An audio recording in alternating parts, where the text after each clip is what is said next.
Well, today was another red day for the markets with indices down over 1% yet again. So we are going to continue with taking a look at some of the more well-known companies out there. Today we're going to be taking a look at Google, ticker GOOGL.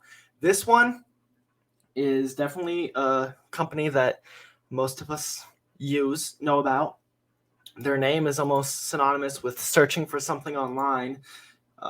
Which definitely shows the kind of power and moat that they have in that space. And they're branching off with a lot of different things. So we're going to see what a decent price to pay for the stock would be today. We see here fair value coming up with $115, discounted cash flows $124, current price $132. It's been as high as $139, as low as $83. We'd be looking to buy it right around $100, preferably less than $100. Really good numbers across the board over here. This, of course, is a great powerhouse company. Earnings yield 5.2%, very good. We want to see them coming in with $6.62 in earnings per share, and what they're giving us. Last year, $4.59. Next year, $5.65. The following year, $6.69. So it definitely looks like the price is a little elevated today. Cash flow yield, amazing. Down a little bit from what they typically come through at, but very, very good numbers. They don't pay a dividend, which is probably a good idea considering that there are returns on everything are so incredible. Return on investment, almost 16%. Return on equity, 23.5%. Return on assets, 16.5%. Very, very good returns. Exactly the type of thing that we're looking for. Gross margin, 55%, up just slightly from where they've traditionally been, so they're good at holding those margins. Net down a little. Could be acquisitions or something playing into that. No huge worry. Down from 23.5 historically. So we see that they have been growing their revenue incredibly, growing at 20% just about year over year for the past 3 years. Analysts are projecting this to slow down a little bit. Next year, only 7% growth. The following, 9.5% growth. I feel like they're a little low with their estimates, but we'll come back to that. Earnings per share growing at very similar rates. Analysts actually have these growing at the 20% range going forward. Cash flow growth, we're seeing about 20% growth there too. Share count buying back 2 to 2.5% every single year. Assets growing, slowing down more recently to only 6.9%. And liabilities are growing, slowing down more recently to only 6%. No dividend growth because they don't pay a dividend. So we're putting our projections in over here with revenue growth of 10%, buying back shares, slowing it down a little bit, only 2%. The price is a little elevated. It's really not intelligent for them to be buying back shares at this point. They really should be reinvesting the money, if at all possible, into the business or paying down those liabilities. Asset growth of 7%, liability growth of 6%, and all of that would give us something in the realm of this.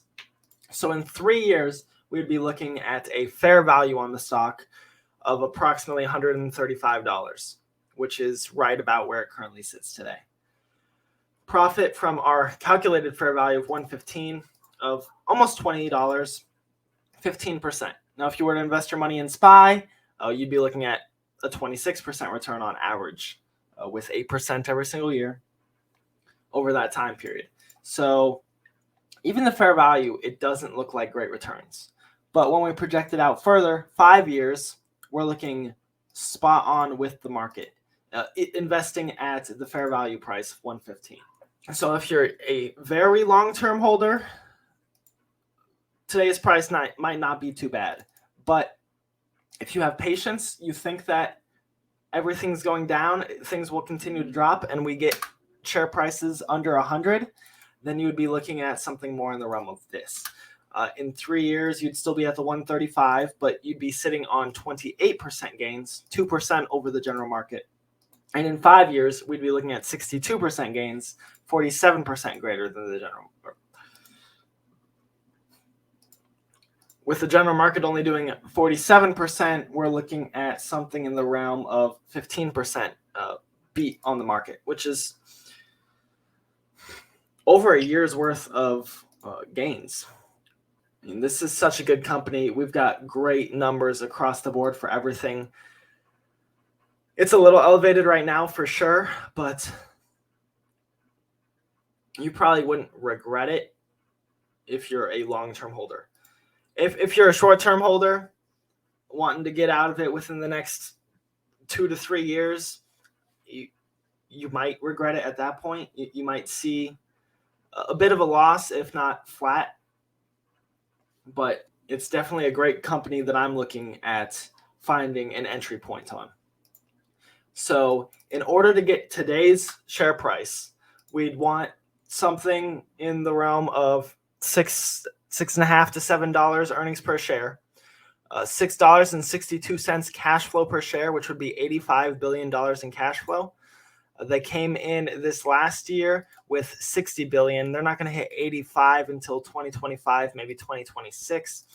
And $44.14 in net assets per share. We'd be looking at $567 billion in net assets there. And right now they currently have 365 net assets, 109 liabilities. So it would be a while until they hit that point. These, of course, are the ideal metrics that we would be looking for. Definitely overvalued at today's prices. Ideally, if you want to get returns on par with the market, you'd be looking at getting into the stock at $99, so right around that $100 mark. So we can take a look at all of the trends and see what exactly is going on here. Revenue, perfect. COGS, very small jumps in that. Gross, net, and EBIT, we see the gross making a nice trend. Not a whole lot of change from 2021 to 2022.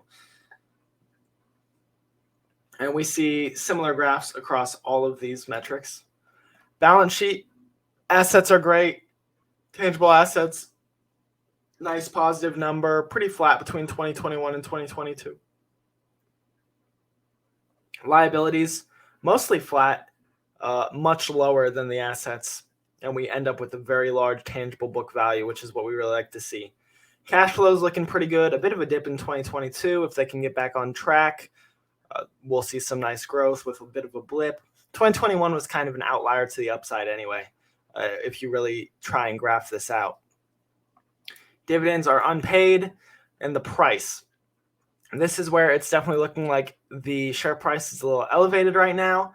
It's way higher than most metrics, more in line with the earnings than everything else. Historically, it's been one of the higher metrics here, aside from 2022, where it was definitely undervalued there. $88 would have been a great time to buy in. I personally had considered it probably in the 2021 realm, where I was really getting into investing, and it was just way too elevated, and I really hadn't looked at it again since. Sadly, I missed out on that $88 Google, but with the way that the market's trending and the look of this, we could potentially see 110 Google over the course of the next year, and ideally that's what I would be looking for. So what is the price to pay for Google? Well, clearly sub 100, you're going to get great returns. If you want to be on par with the market, you're looking for right around that $100 mark. Much more than that, and you're banking more on the dynamics of the market than you are with the fundamentals of the company. Could it beat it? Probably, and it probably will. But here we care about consistency and the fundamentals and the true fair value of a company. And as long as that is going in the right direction, the share price will as well. So I want to thank you guys for watching. Please like if you enjoyed the video, comment what other stocks we should take a look at, and subscribe so you can stay up to date with everything. And you'll catch you next time.